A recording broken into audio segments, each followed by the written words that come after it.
All right, so today we're going on a deep dive into authority, and we're looking at this concept through the lens of a pretty unique source, a collection of Bible verses. I think it'll be interesting to see what we can glean from that kind of perspective. Yeah, I always find it fascinating to see how these ancient texts, sometimes thousands of years old, can speak to these like really fundamental human experiences, like authority. Totally. Like right away, one that I thought was really interesting is Proverbs 29:2. It says, "When the righteous are in authority, the people rejoice. But when the wicked beareth rule, the people mourn." Like, what jumps out to you about that? I mean, one thing that really stands out is the impact leadership has on the people, right?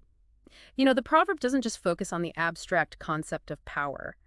It really emphasizes the actual lived experience of the people being ruled, and this idea that righteous leadership brings about rejoicing. Yeah, I get that. It goes beyond just, good versus bad, makes you think about what righteous leadership really means.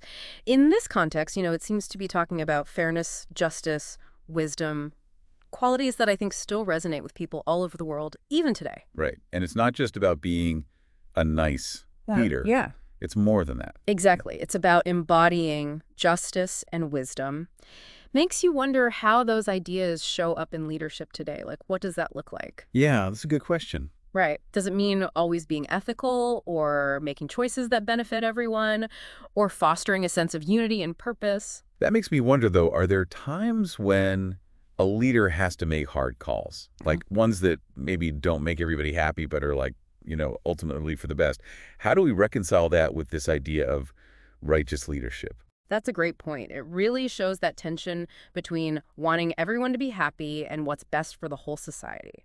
Maybe this verse is suggesting that righteous leadership isn't about keeping everybody pleased, but about making decisions based on that deeper understanding of justice and wisdom, even if those decisions are tough, even if they're not popular. It's about, like, not trying to just be liked, but about doing what's right. Yeah, exactly. Acting with integrity and thinking ahead. That makes authority a lot more complex than just giving orders and expecting people to blindly follow. For sure. It's not that simple. And this idea that leadership is really about serving others is something we see in another verse that challenges how people usually see authority. Matthew 20:25. Yeah, this is another one that really stuck with me. Jesus says, "You know that the rulers of the Gentiles lord it over them, and their high officials exercise authority over them. Not so with you. Instead, whoever wants to become great among you must be your servant." Pretty bold statement, don't you think? Especially back then. Absolutely. When you think about when Jesus said this, right? It was during the Roman Empire, where authority was very much about dominating and controlling others. And here comes Jesus turning that whole model upside down, saying true greatness is in serving others, not controlling them. It's a really powerful message, but it definitely makes you think, like, how do we view leadership in our own lives? Yeah. Do we see it as, a position where you get special treatment and can tell people what to do, or as a chance to empower people, help them grow? That's a great point. It's something for all of us to think about. How can we live out this idea of servant leadership, like in our families, jobs, or communities? Right, like it's not some abstract concept, it's something to actually try and live out. For sure. It seems like these verses are encouraging us to look past that traditional, like, top-down idea of authority and consider how it could be a force for good, a force for serving others, for building a world that's more just and fair for everybody. I like that. Okay, so speaking of, fairness and justice, it seems like respect and honor for people in leadership is a big part of all this. Yeah, absolutely. And there's several verses that talk about this directly. There's Leviticus 19:3, each of you must respect his mother and father. Pretty straightforward. Yeah. Then there's Proverbs 16:1. Gray hair is a crown of splendor. It is attained by a righteous life. It's not just about parents, it's about elders too. I think it's interesting how those verses set up this foundation of respect for authority within a family, valuing experience, wisdom, and the role elders play in, like teaching younger generations, passing down knowledge and values. It's interesting, though, because it seems to say that respect is earned, not just automatic. Mm, The proverb connects gray hair with a righteous life, implying that true honor comes from living a life of integrity and virtue, not just from age alone. that's a good point. It's not about blindly obeying. It's about recognizing and honoring those who have lived a good and virtuous life, who've demonstrated wisdom and a commitment to doing what's right. Okay, so this idea of respect goes beyond just family. Yeah, Right. for sure. There's Romans 13:7. Give to everyone what you owe them. Pay your taxes and government fees to those who collect them, and give respect and honor to those who are in authority. This one gets a little more complicated, especially today. What do you think? It definitely does. This verse talks about the responsibility we have as citizens to, follow the laws and structures of our society. It's not advocating for anarchy, but it also brings up some big questions, Right. like about the limits of that obedience. Right. Like, does respecting authority mean we just blindly follow any rule, even if we think it's unjust or even harmful? That's a question people have been debating for a long time, centuries. And it's one that these verses, while encouraging respect, don't shy away from either. In fact, they actually lay the groundwork for understanding a concept that is really central to our whole conversation about authority. Okay, all right, you've got my attention. What concept? The idea that God is the ultimate authority. Right, I can see that idea coming up a lot in these verses. Yeah. Like Deuteronomy 8:18, which says, "But thou shalt remember the Lord thy God. For it is he that giveth thee power to get wealth, that he may establish his covenant which he sware unto thy fathers as it is this day." It's saying that all power, even the ability to create wealth, ultimately comes from God. Right, and that's a key point. It brings in this idea of a hierarchy of authority with God at the top. If God is the ultimate source, then earthly authorities get their power from that higher source. So it's like a chain of command, right? They're accountable to something bigger than themselves. Yeah, exactly. And that raises some really interesting questions about how we should view and interact with earthly authorities. If all power ultimately comes from God, what does that mean for our responsibility to question or even challenge unjust systems and leaders? That is a big question. It has a whole other dimension to this idea of respecting authority. For sure. Because it suggests that true respect might involve more than just obedience. It might also mean having the courage to speak up against those in power when something isn't right, to challenge injustice, to hold leaders accountable to a higher moral standard. This is also thought-provoking. It's making me rethink my whole view on authority. Where do I think ultimate authority comes from? And how does that belief influence how I interact with people in positions of power? I think I need a minute to process all of this. I hear you. It's a lot to think about. It really is. Yeah. I'm definitely interested to keep going with this conversation and see where else it leads. Well, I think in our next segment, we should explore this idea of God as the ultimate authority a bit deeper, see how it plays out in real life situations. Sounds good to me. Let's do it. So we were talking about this hierarchy of authority with God as the ultimate source. But what does that actually look like in our everyday lives? How does believing in this higher power affect how we interact with people who have authority here and now? That's what I'm wondering. Like, does it mean we always have to obey, even when we don't agree with someone? Well, it's not that straightforward. The verses we're looking at, they suggest something more complex. They emphasize respecting and obeying authority. But they also show times when challenging or even disobeying those in charge might be the right thing to do. Oh, really? So are there any examples in these verses of this, like, tension between respecting authority and fighting against injustice? Absolutely. Like, think about the story of the prophet Nathan and King David. David, even though he was this, legendary figure, he did some pretty bad stuff, adultery, and then he tried to cover it up by having Bathsheba's husband killed in battle. Wow. Not exactly what I'd call righteous. What happened after that? Well, Nathan, as a prophet, he felt he had to confront David, call him out on his sin, which was really risky because challenging a king could get you in big trouble. Yeah, I bet. Kings weren't exactly known for being understanding when someone disagreed with them. That took a lot of guts. Definitely. But for Nathan, his loyalty was to God first, not to a king or any earthly ruler. He understood that respecting true authority meant speaking up, telling the truth, even when it was dangerous. So it's about following a higher moral code, even if it means going against what everyone else is doing. Exactly. And the interesting thing is, David, when he was confronted, he didn't freak out or try to silence Nathan. He admitted what he did was wrong and accepted the consequences. Wow, really? So even powerful rulers, when they're faced with their mistakes, they can be humbled and change. That's right. This story shows us that challenging authority isn't always about rebelling or trying to overthrow everything. Sometimes it's about helping those in charge to see where they're going wrong, to get back on track. It's about accountability, right? Even for the people at the top. It makes me think, how many problems could we avoid if those in charge were more willing to listen to people who disagree with them? I think that's a really important point. It seems like these verses are telling us that challenging authority, when it's done the right way, can actually make things better. not just for individuals, but for everyone. So it's this balancing act. Not blindly obeying, but not just rebelling either. It's this back and forth between respect and challenge. Obedience and speaking up when something's wrong. Right, and that goes back to this idea of God as the ultimate authority. If all earthly power comes from God, then those who hold positions of authority, they're accountable to a higher standard. They're not above the law, so to speak. It's like another layer of complexity, right? Our responsibility isn't just to blindly follow or blindly rebel. Wow. We have to figure out when power is being used justly and when it's not. That's it.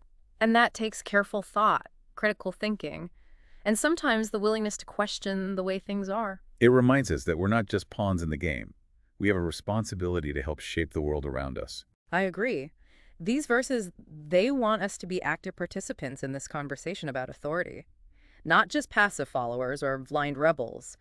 We have to think for ourselves. And that means sometimes speaking up against those in power, sometimes advocating for people who are being mistreated, sometimes working to create systems that are more fair for everyone. You're getting it. It's about realizing that our individual choices, our actions, even the small ones, they can contribute to a bigger movement towards justice and what's right.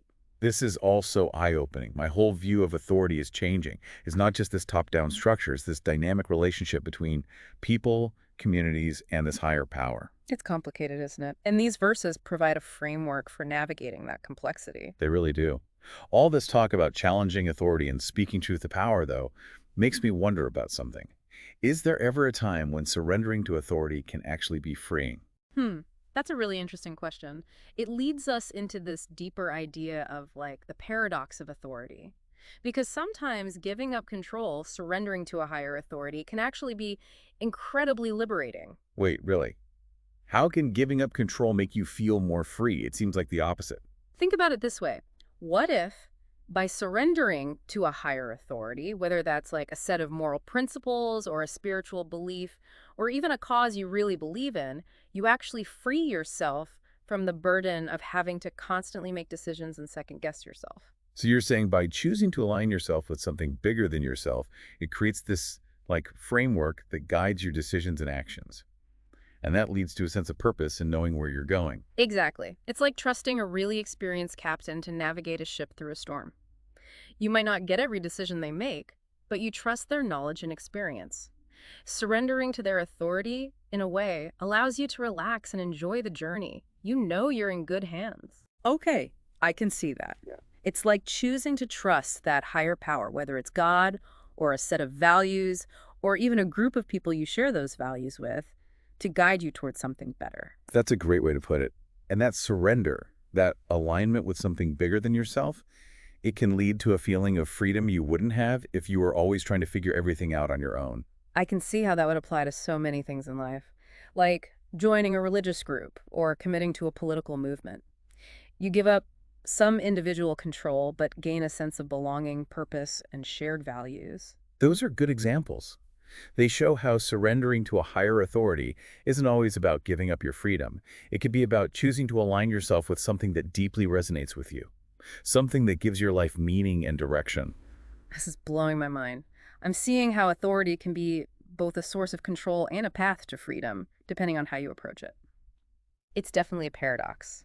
And these verses, they invite us to lean into that paradox, to see that authority can be challenging and empowering at the same time, restricting and liberating. It all depends on how we choose to interact with it. Okay, so we've talked about challenging authority, but it really does feel like walking a tightrope. How do you balance respect for authority with the need to speak up when you see something wrong? It's definitely a tough balancing act, and there's no simple answer. Figuring out when and how to challenge authority.